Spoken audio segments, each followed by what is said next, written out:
தமிழக வெற்றி கழகத்தோட கொள்கைகளால் ஈர்க்கப்பட்டு மாண்புமிகு தமிழக முதல்வர் அவர்களுடைய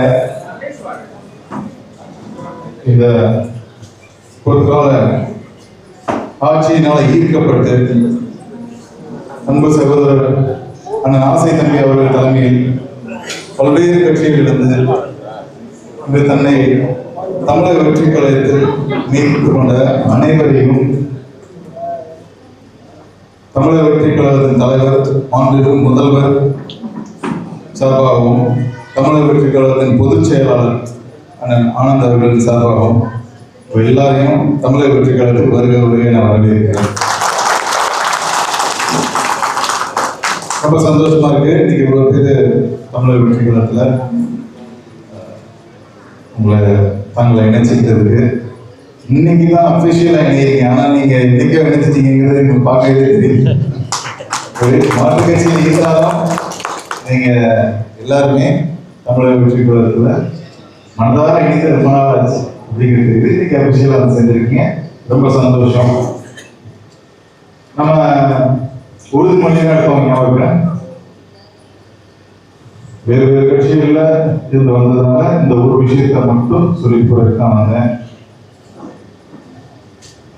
தமிழக வெற்றி கழகத்தின் தலைவர் தமிழக முதல்வர் பொறுப்பேற்றதிலிருந்து ஒரு நேர்மையான ஆட்சியை கொடுத்துட்டு இருக்காரு தமிழ்நாட்டில். நீங்க டெய்லி பார்த்தீங்கன்னா நேர்மையான உண்மையான உணர்வுபூர்வமான மக்களுக்கான மக்களாட்சியை கொடுத்துட்டு இருக்காரு. அதே மாதிரிதான் இன்னைக்கு தங்களை தமிழக வெற்றி கழகத்தில் இணைச்சு நீங்களும் இந்த நிமிஷத்துல இருந்து இந்த அரசியலா பார்க்காம நேர்மையா மக்களுக்காக நம்ம வந்திருக்கிறது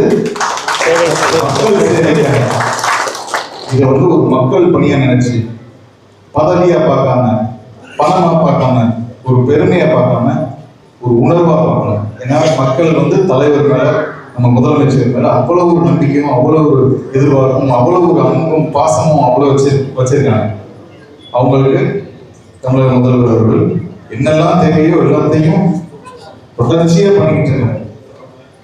அதே மாதிரிதான் நம்ம எல்லாருமே புதிதாக தமிழக வெற்றி கழகத்தில் இணைந்த என்ன அரசியல் பின்புலம் இருந்தாலும் இனிமே வந்து தமிழக வெற்றி கழகத்தில் நம்ம தலைவரோட தலைமை ஏற்று ஒவ்வொரு நாளும் நம்மளுடைய எண்ணமெல்லாம் என்ன ஓட்டம் எல்லாமே மக்களுக்காக மட்டும்தான். இந்த ஊருக்காகவும் இந்த மண்ணுக்காகவும் இந்த மண்ணை சேர்ந்த மக்களுக்காகவும் தான் நம்முடைய பயணம் இருக்கணும். அதுவும் முக்கியமான விஷயம் நேர்மையா இருக்கணும். அதுதான் அதோட முக்கியமான விஷயம் உண்மையா இருக்கணும். எல்லாரும் சேர்ந்து ஒரு நேர்மையான அரசியல பண்ணலாமா? நீங்க பல்வேறு இடங்கள்ல இருந்து வந்திருக்கீங்க, பல்வேறு கட்சிகள் இருந்தது எல்லாம் சேர்ந்து செஞ்சுக்கோமா? கண்டிப்பா பண்ணுவோம். நம்ம தலைவருடைய இந்த ஆட்சிக்கு நீங்க எல்லாரும் இன்னும் பெருமை செய்து கொடுக்கணும். ரெஸ்பான்சிபிளா இருக்கும். அது ரொம்ப ரொம்ப முக்கியம். சரி, ஒரு ரெஸ்பான்சிபிள் சிட்டிசனா உங்களுடைய இந்த அரசியல் பயணத்தை போகணும். தலைவர் பேருக்கோ தமிழக வெற்றி கழகத்தின் பேருக்கோ எந்த வகையும் கழகம் ஒரு சிறிதளவு கூட ஏற்படுத்த மாட்டீங்க அப்படின்ற நம்பிக்கையில இன்னைக்கு நான் உங்களோட பேசிக்கிட்டேன். கண்டிப்பா பண்ண மாட்டீங்க.